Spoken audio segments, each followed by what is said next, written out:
Welcome to Run With It, Canada's running fitness and health program. On this month's episode, I was in conversation with a Canadian Olympic athlete, Jerome Blake, so stay tuned for that. But first, let's go to our segment with Dr. Bob Weil on the importance of rest and recovery. Check this out. Joining me is Dr. Bob Weil, and he's back on the show for the Sports Doctor is In segment. Welcome back, Dr. Bob. Hey, Christine, nice to be with you, especially when you joined me last week on my show. So it's always fun trading shows with you. Again, participating, helping educate your audience is always a great goal to have. You know, it's always great to have you on the show, Dr. Bob. And this month, we're going to talk about the importance of rest and recovery, or intelligent rest. What does that look like, Dr. Bob? Well, the first thing is to understand the awareness of how important rest and recovery is. It seems that forever the axioms that more is better, let's be more aggressive, let's really overload things, seems to really contribute to all sorts of overuse problems, other kinds of injuries. Sometimes it's the terrible twos where we're talking about we're too aggressive. Maybe we're increasing what we're doing too much, or we're just piling too many things on.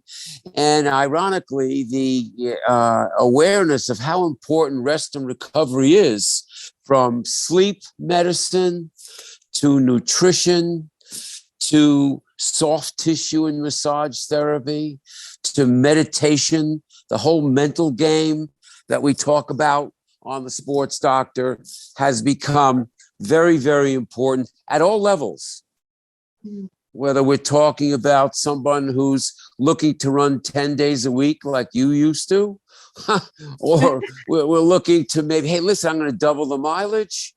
Or, I've decided to, my daughter's playing tennis 6 days a week for 3 hours. Again, where we start to see the pressure to leave out the importance of rest and recovery. So we really want to talk about, number one, how important it is.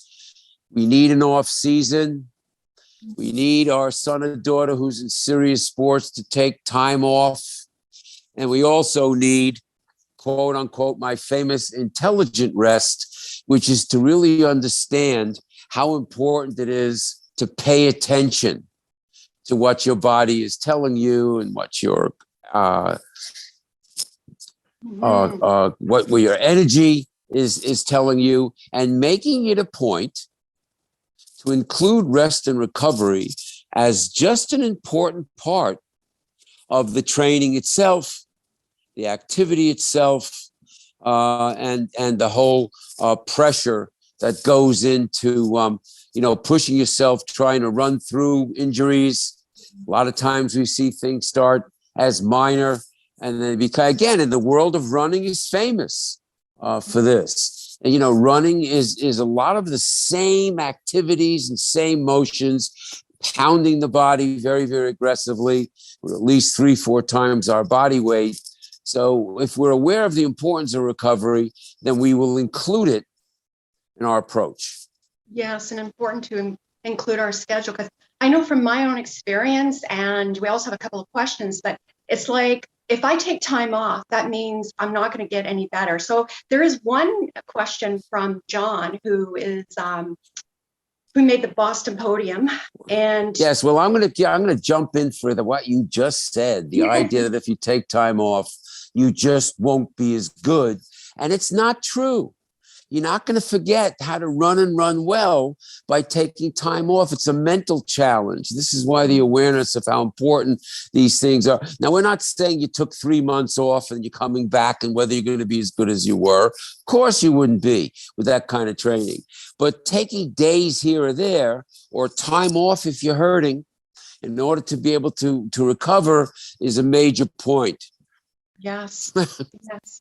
And so the question is, John asked, I don't like taking time off or rest because I lose some conditioning.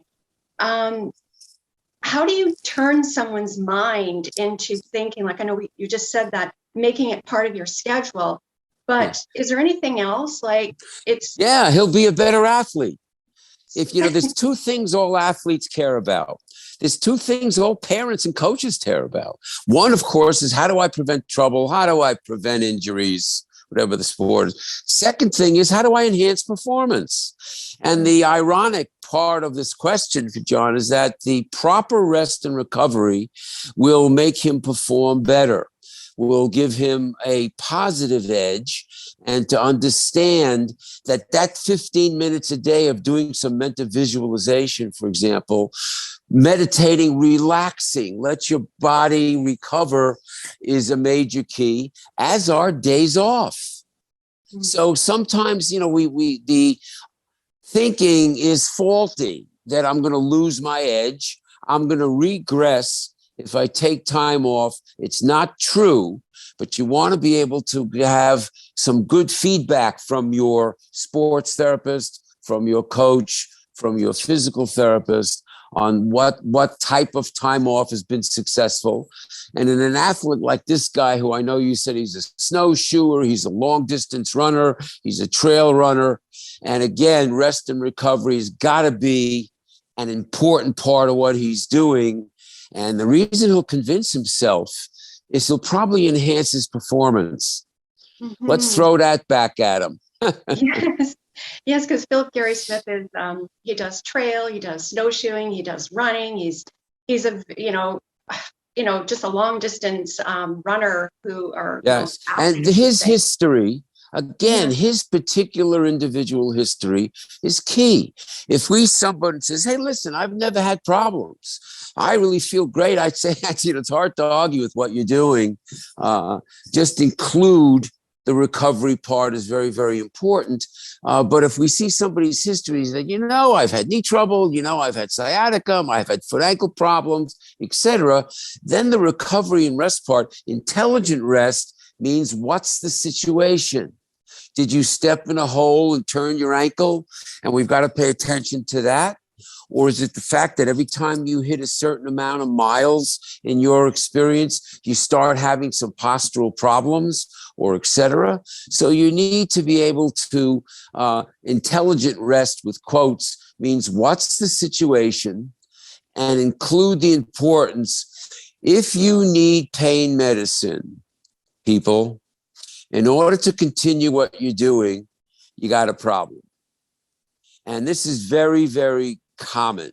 We don't have to talk about the nightmare of pain pills and the whole idea of pain medicine and sports. But many times we see that, again, if it's over the counter. So when we're talking about an athlete that's that committed to long distance and trails and snowshoeing and et cetera, then we want to make sure that he's paying attention to what kind of problems he might have had in the past.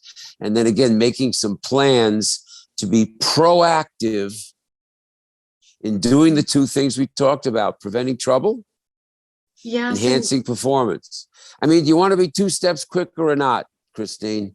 Yeah, and especially, as for the older athletes, right? The rest and recovery comes really maybe more so into play. Well, it's a good question. Is it more important than your 12-year-old cross-country runners concerns, or your 13 or 14-year-old figure skater who's doing 200 double jumps a week? And again, the older athlete, one of my colleagues, again, who's been on the show, Noah Perlis, who's in his 70s, is a competitive sprinter. Wow. He's had his share of world records. So both sides of the equation are key, no exception.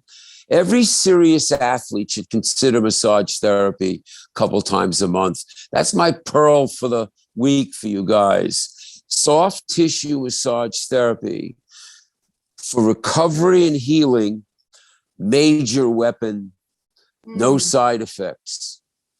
Yes, and if you're doing a long competition, again, is that you would be a good idea to bring a massage therapist with you if you can, or somebody. Absolutely. How often? A couple times a month. Again, sometimes we'll look at the same thing: chiropractic care, body alignment, the whole role of the foot in sports. So again, a lot of times to get back to that individual person. What's your history? Have you had problems? Are you doing too much? Are you constantly dealing with one overuse injury or another? So these are the things we want to pay attention to, and then stress to you that the mental side of things include rest and relaxation, whether you're visualizing, whether you are relaxing for 15, 20 minutes a day. This is tremendous for recovery. And also, again, pay attention to your nutrition with the whole idea of recovery in mind. This is the big part of the new sports medicine, these things that we've known forever, but we have to constantly be reminded, because small problems can turn into real hassles where serious time off becomes therapy. Treatment becomes a big deal. And that's where intelligent rest maybe can nip that in the bud. If you know what we're talking about, the idea of it being very, very important to include it, Christine. Thank you, Dr. Bob. And if people want to listen to your show or want more information, where can they go? If they go to sportsdoctorradio.com, if they go to radio shows, they can see years of shows and information. We have gigantic followings on both LinkedIn as well as Twitter. A lot of information at SportsDoc, DOC Radio. My show is live every Wednesday, 3 to 4 p.m. Central Standard Time. We have a couple of guests. You go to radio shows, check out this week. Christine was on with us with a fantastic guest from Finland, Adrian Harrell, PhD, changing the world in the world of concussions and concussion technology. So they could check us out everywhere, Christine, like you. Yes. And your book? Hashtag Hey Sports Parents. It's such a key topic. My co-author, Hall of Fame volleyballer, Sharky Zartman, she's a podcast host with the Great Healthy Life Radio. She's coached, was the national team in volleyball. And the role of parents in steering their children who might be playing sports very seriously at young ages. I mean, I have 10-year-old figure skaters who are skating already 10 days a week. So this becomes a challenge, and it's supposed to be fun. And for our sports parents out there, here's one of the pearls again. The late colleague, Dr. Jim Vickery, sports psychologist, who said to sports parents, don't be a critic. Think about it. Thank you. It's on Amazon, hashtag Hey Sports Parents. Again, I enjoy the segments we do together on your show, and we're always glad to add to the educational arm. Thanks for what you do, Christine. Thank you. We'll have you back next month. See ya.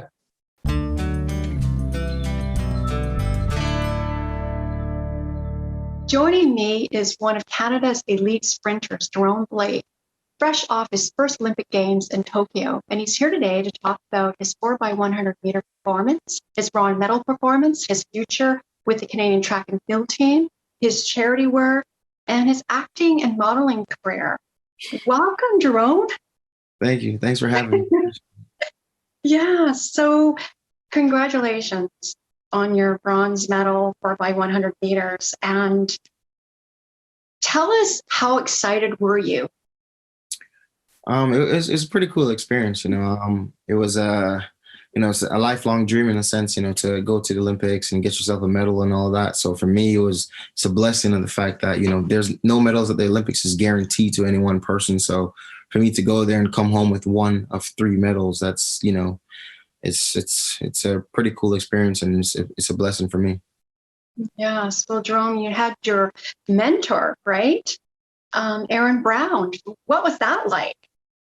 It was actually pretty cool, because we actually came full circle. I remember in 2018 and in 2019, just like working with him as my mentor, and just learning from him, learning from everyone else, and just understanding that like there's a next level to where I'm trying to go, and with his help and his mentorship, it helped me out a lot to get to the point where I'm at right now, and still learning as I go. And having him in my corner as my training partner is even more impressive. So yeah.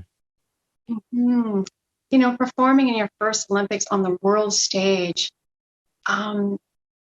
what did it feel like? I mean, you as a team, but being your first Olympic in Tokyo, and it was pretty cool because because of the pandemic and stuff like that, and the way the games were set up, in a sense you couldn't really do most of the traditional stuff apparently like you do at the Olympics. I don't really know personally what the traditional Olympics is like. All I know is you go and you couldn't leave the village and all that. So I think it really give us a chance to really bond as athletes, and for the relay team, it really gives an opportunity to really just hang out with each other and spend a lot of time together and stuff like that. So I feel like that helped us out a lot to just relax and spend some time and get to learn a little bit more about each other as we go. So it was quite a bit of fun. yes, and Jerome, I understand that your medal would be upgraded to a silver, pending a potential disqualification of the British team. Do you know? I actually, this is almost like news to me because I don't really I'm on my phone, but I'm not really on the internet that much. So I don't really, actually, this is the first time I'm hearing about that. So if that's so, that's pretty cool. But, as of right now, I know I got a bronze medal. I'm happy with mine. So I'm celebrating that one for now. Yes. And well, tell us about your training now. Right now I'm actually on a break. So, I'm trying to spend some time with friends and family and, just try to get grounded again. And before I go back to training in November. So I have a couple more weeks here. I'm just relaxing and enjoying my time off. And then I go right back to training again, get ready for Worlds and, Worlds and Commonwealth for next year. So yeah, get ready for both of those championships. Yes. Well, how do you relax? I'm actually trying to do that or learn how to do that because I've been stuck in a routine for a year and a bit, just practice home. So now I'm just trying to, I guess, build a routine of I go to bed a little later, I wake up a little later, I'll try to spend some time with friends and family as I go and, have a drink here or there maybe and, go out for some dinners and stuff like that. So it's been a pretty, new and learning experience for me right now. Just learning how to relax and not have a routine. So yeah. Yes. And tell us about your charity work, Stepping Stone.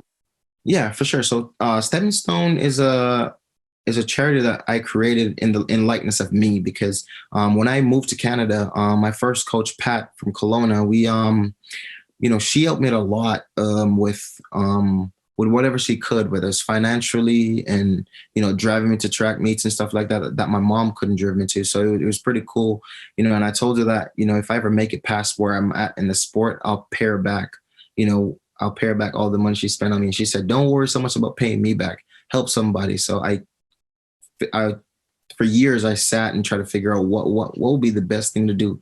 I can't just, help one person. I want to change people's lives in whatever way I can. So I thought, I have to have some good people around me to create something that of this magnitude that I'm trying to do. So, I waited a couple of years and then I finally found a great team to put it together, and we put it together. And now, we're working on some great things, and we have some big news coming up in a couple of weeks here with Stepping Stone. And so it should be big. So it was created in the likeness of me, just, to give back to my community and give back to Canada.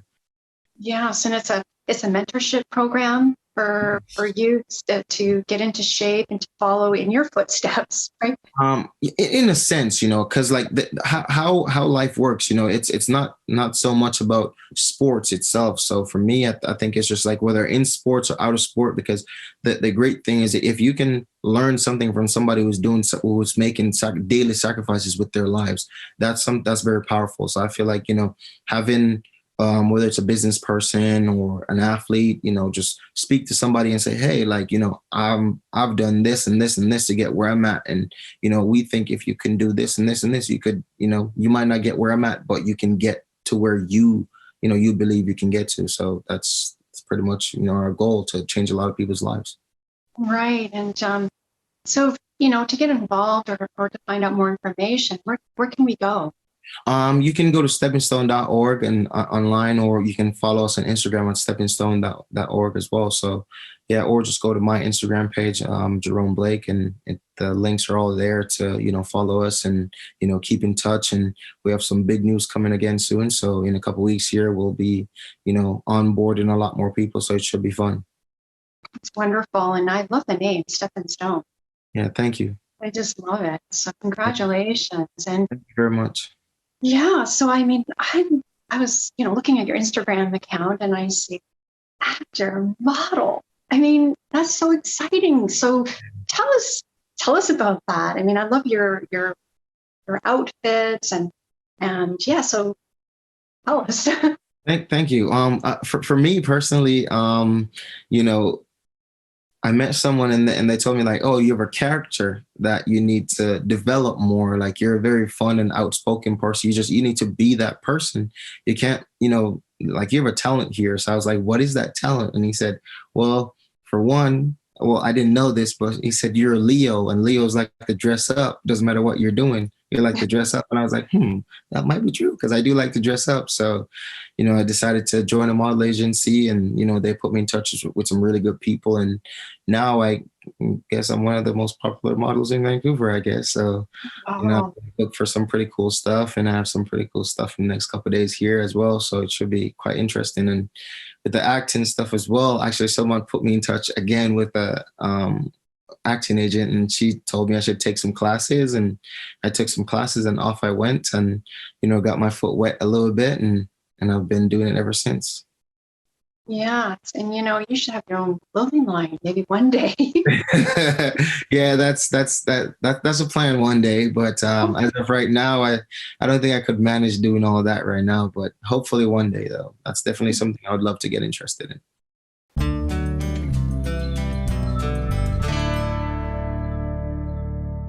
Thanks for watching. If you have a question or comment about today's episode, go to our website, which is runwithit.ca. Until next time, run with it. Run With It is sponsored by the BC Sports Hall of Fame, Mallory's Fashion Network, and the Delbrook Integrative Medical Center.